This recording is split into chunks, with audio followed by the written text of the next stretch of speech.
ஹர்முஸ் நீரிணை முழுமையாக திறப்பு. மளமளவென சரிந்தது கச்சா எண்ணெய் விலை. இன்று காலை எந்தவித கட்டணமுமின்றி வணிக கப்பல்கள் ஹர்முஸ் நீரிணையை முழுமையாக திறக்கப்படுவதையொட்டி கச்சா எண்ணெய் விலை போருக்கு முந்தைய விலைக்கு சரிந்துள்ளது. ஈரான் அமெரிக்க இடையே கடந்த 4 மாதங்களாக நீடித்து வந்த போரை முடிவுக்கு கொண்டு வரும் வகையில் அமெரிக்க ஜனாதிபதி டிரம்ப், ஈரான் தலைவர்கள் தற்காலிகமாக புரிந்துணர்வு ஒப்பந்தத்தில் மின்னணு முறையில் கையெழுத்திட்டுள்ளனர். இந்த வரலாற்று முக்கியத்துவம் வாய்ந்த உடன்படிக்கை அதிகாரப்பூர்வமாக கையெழுத்தான நிலையில் உலகளாவிய கச்சா எண்ணெய் மற்றும் சமையல் எரிவாயு விநியோகத்தில் 5இல் 1 பங்கை தீர்மானிக்கும் முக்கிய பாதையான ஹர்முஸ் நீரிணை இன்று முழுமையாக திறக்கப்பட்டுள்ளது.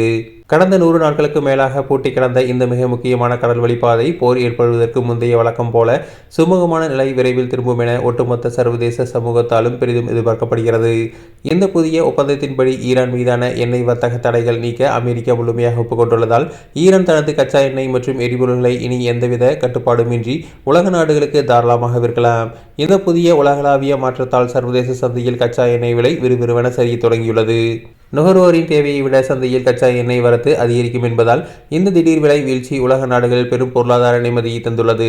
குறிப்பாக இந்தியாவிற்கு இந்த ஹர்முஸ் நீரிணை திறப்பு மிக முக்கிய பொருளாதார நிம்மதியும் எரிபொருள் தட்டுப்பாடற்ற சூழலை அளிக்கும் என மத்திய பெட்ரோலிய அமைச்சகம் முறைப்படி வரவேற்றுள்ளது.